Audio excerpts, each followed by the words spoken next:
Blows up pancakes with mine. What's up, everybody? Nonpon here, and for this guide, I'm going to take a more casual approach, mostly because I believe that Siris is a very easy character to play, but maybe some people had some questions about builds and team setups, which I will get into later in the video. But I kind of did a video like this similar to Etchel, who is in the same department of being a very easy character to play. When it comes down to being one button, there's not many layers to peel. You know what I mean? When I look at Siris, or Siris, if you want to correct me in the comments, it's kind of like that old like SpongeBob plug and play stuff with like the one joystick and one button, you know? Or maybe you can like plug in a Gran Turismo steering wheel and still play her, because she really is just a very intuitive character. It's like they designed her so even if someone's never played Snowbreak before, they kind of can understand what she does, which is great. You know, it's great when that character is simple to play. Siris is like a mashup between 5-star Haru and 5-star Shirno. She's like an in-between. I don't think she's better at mobbing than Haru, and I don't think she's better at bossing than Shirno, but she's pretty damn good at both of those things. And if you don't have a 5-star Haru or a Shirno, she's kind of a good pickup. She kind of fits that bill, right, in between those two characters. For more stable accounts, maybe it won't be for you, but I've heard people say that this character is really fun, and I do agree. My two favorite characters playing this game are definitely Haru and Siris. So enough of my yapping. Let me go ahead and just kind of tell you everything about this character. And that way, if you guys have any questions, just post them in the comments, because again, I'm just going to take a very casual approach of this one. Okay, guys? So the first thing you'll notice is that my Siris is purple. If you don't know, you can click this little dress icon here and you actually get a free color. So she starts off with yellow. She has a purple one. You can equip this if you have the character. And of course, she has her extra outfit. The purple one's better, in my opinion, so that makes it more meta. When it comes down to building characters, it's going to be the event logistics, and it's either going to be her event weapon or her 5-star signature weapon that you'll want to pick up. When it comes down to logistics here, you're looking for 3 different stats. I got super lucky on my Siris. I actually can't believe it. You're going to want HP, attack percent, and thermal damage. If you can't get attack percent, alignment index is okay. She scales better off HP, I believe, which is kind of weird that this is one of the first characters that actually scales super well off HP. If the event is over and you still don't have the logistics that you want, keep in mind that you can go over here to the operation channel, go all the way to the right here, and then you can pretty much just get the, this is the wrong one, my bad. You can get the logistics that you missed out on right here. So these are, they'll even like have a little icon here to literally tell you what character should use this. So you have that, which I think is really funny because Kaguya is the only limited character that actually isn't on here. That's funny because she did not have her own logistics during her debut. All right, so let's go ahead and explain her standard ability. Chances are you are using this skill correctly. It's very intuitive, but let me at least tell you the finer details about it so you understand what you're doing with it. So when you're using this skill, she's going to pull up a shield, and as she has that shield out, she is going to consume S energy and gain 2 types of stacks. She's going to gain resilience stacks and rejuvenation stacks. So let me explain. So I have S energy down here. Got some stuff in the tank. When I use the standard ability, I will start to lose it, but as I'm losing it, I'm getting resilience stacks. Resilience stacks are right here. It's going up. Anytime, see right now I'm at 20. Anytime you go up or down by 20 resilience stacks, you will get a rejuvenation stack, which is the diamond. Diamond will go away over time. So basically, the bigger the diamond, the more rejuvenation stacks you have, the more damage you're doing. Chances are this number's ramping up the more enemies you hit. Do you understand that? Now, again, you will only gain resilience stacks while using this ability when you have S energy. As you can see, I have no more S energy right here. And that means that I'm not going to get any more resilience stacks. So I'm kind of stuck, right? But you can hit enemies to gain resilience stacks even further. When you hit an enemy, you'll get back S energy and you'll gain 20 resilience stacks. As you see, I hit that enemy there, I got 20 stacks, right? Let me show you again. Got 30 there. So as you're hitting enemies and using the ability, you're gonna get more resilience stacks. And as you get more resilience stacks, you'll get more rejuvenation stacks. So when you use her ultimate ability, you will lose up to 100 resilience stacks, which is actually a good thing because remember I said when you go up or down by 20, you get more rejuvenation stacks, right? So watch, I should get 5 here because it's going to consume 100. So right there, I got 5. I used 100. I gained 5. So basically, when that number on the right goes up by 20 or down by 20, you're going to get another diamond number. And the diamond number is your rejuvenation stacks, which basically gives you more damage. So that's how the skill works. And I know that's kind of like a lot of words, right? But I promise you, as you're using this character, you were probably already doing this correctly in the first place. Basically, the higher the number go up, the more damage you're going to do. And when you have a lot of enemies and you use your ultimate, you're going to pop this, gain even more rejuvenation stacks, and you're going to do more damage. Okay? So that kind of does it for the standard skill. It also like reduces your damage. I mean, that's pretty obvious that it's a shield, right? And you don't really get interrupted with it, so that's also a plus. But again, you guys were probably using this correctly. If you weren't or have any more questions about that, again, this is more of a conversation basic guide. Just let me know in the comments below and I'll answer your question. But that's pretty much how the shield works. You're going to use the shield, you're going to hit enemies, you're going to gain resilience stacks, which give you more rejuvenation stacks, which gives you more damage. It's just a funny way of saying you're going to get more damage. And when you hit enemies, you're going to get more S energy, so you can start using the shield more often. I also forgot it gives you ultimate energy, so that way you can use your ultimate more frequently. Okay? So, again, it kind of just does your taxes for you. Well, let me actually explain what rejuvenation actually does. So, over here on her alignment index, when resilience is increased or decreased by 20, Siris gets a stack of rejuvenation, which increases her attack by 2%, an extra 0.5% for every 100 alignment index, and it goes up to 20 stacks, and you lose them every 5 seconds. So that's what I was talking about. When you use her skill to get resilience, you're also getting rejuvenation, which also just gives you more attack. I should also probably cover her neuron skills here for the standard skill. The first one prioritizes you for using a fire weapon.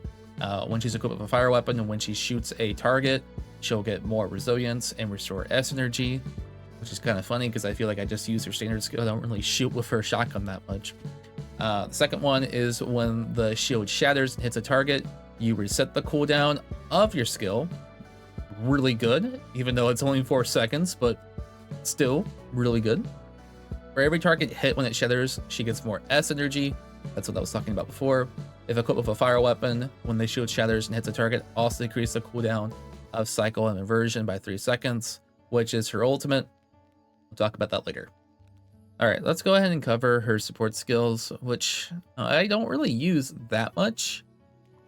It does a little bit though. It does a little bit. So 4-star Siris, she puts up a big chonky shield in front of you. 5-star Siris and her support skill will give you something called a golden dome. And it's over your character for 10 seconds and it will absorb damage for you, right? And the damage absorption is 20% of Siris's max HP, which, considering that she can have a lot of HP, isn't too bad, right? Neuron skills over here will increase the shield by an additional 12%, and the other one will increase the AoE of Heart's Totem. Okay, so one thing I did not mention though is that her shield you don't actually have to hide behind, unlike 4-star Siris. When you use the skill, it just gives you blue health, kind of like right down here, right?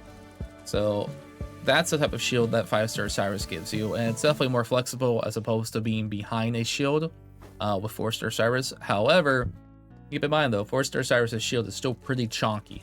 So let's go ahead and cover her ultimate ability. I kind of already explained how this works a little bit.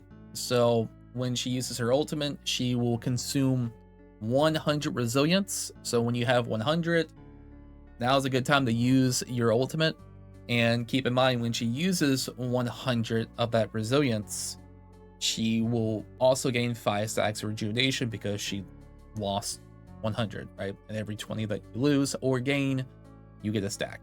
Okay, so this is actually a pretty good ultimate. I'm not gonna lie, this is a really good and flexible ultimate. It can be used for mobbing and it can be used for bossing.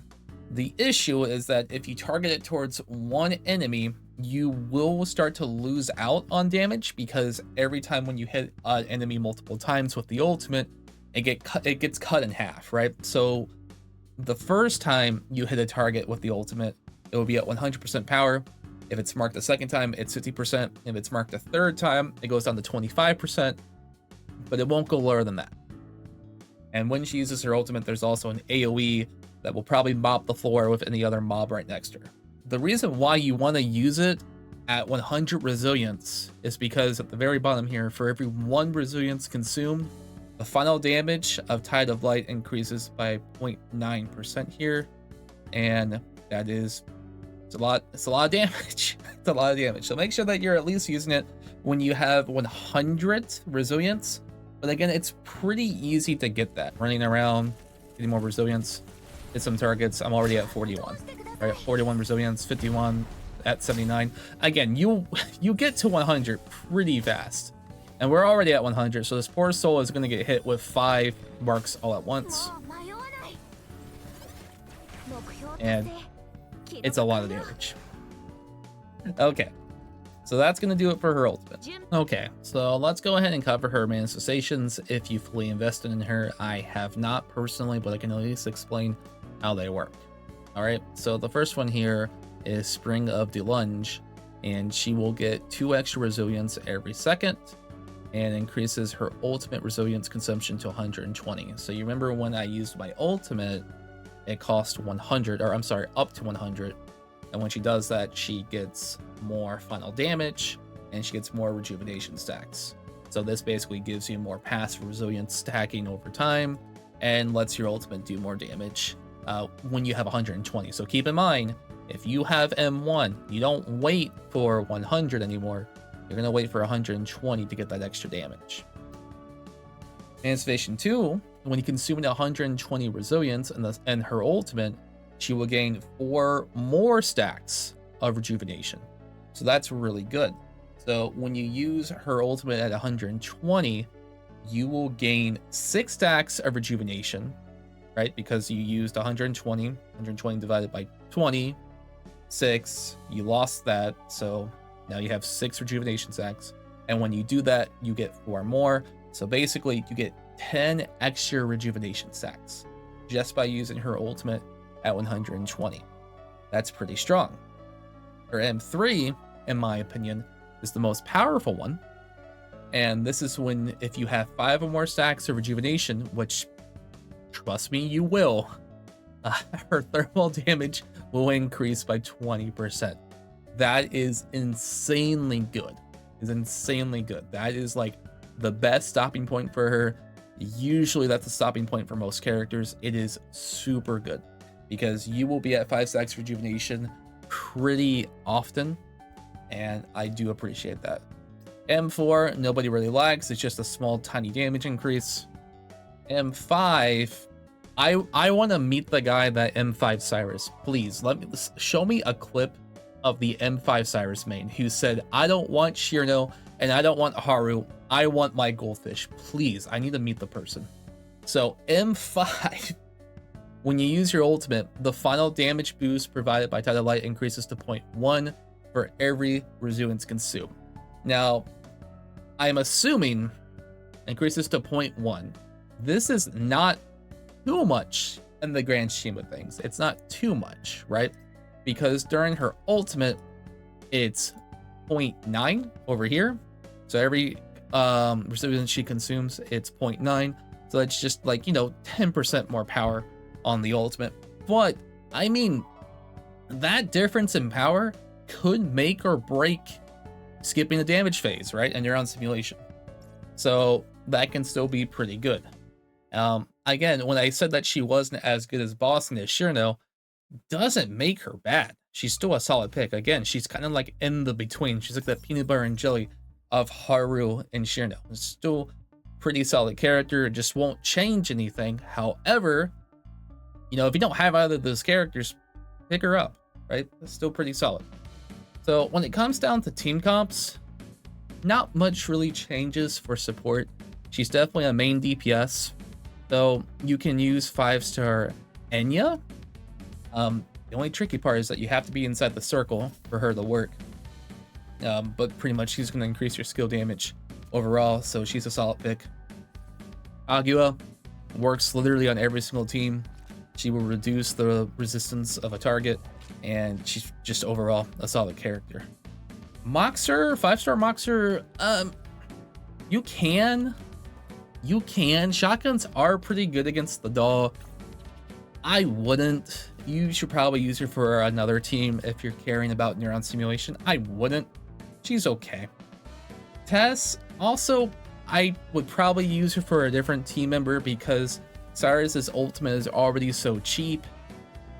I guess she could be used for quick speed runs, but again, I wouldn't really run her with Siris unless you just have the extra spare part for her, right? I mean, you could also just use 4-star Redacted because 4-star right here, she gives you enough ultimate energy at the start to use Siris's ultimate, so that's still good. And you can use Echo. You know, Echo, just a solid damage boost. You use her E, increases your damage. Still good. Got my M3. I really like this character. But anyway, guys, if you do have a question, just leave your comment below and let me know. I'll get to it as soon as I can. We also have a Discord. I don't really plug that too much. Yeah, we have a Discord, like over 800 people who play like Snowbreak and other gacha games. You can stop by there and ask questions as well. Or swing by our stream over at Twitch. Would love to have you. But regardless, I appreciate you guys. Thanks for watching this far in the video, and have a good day. Take care.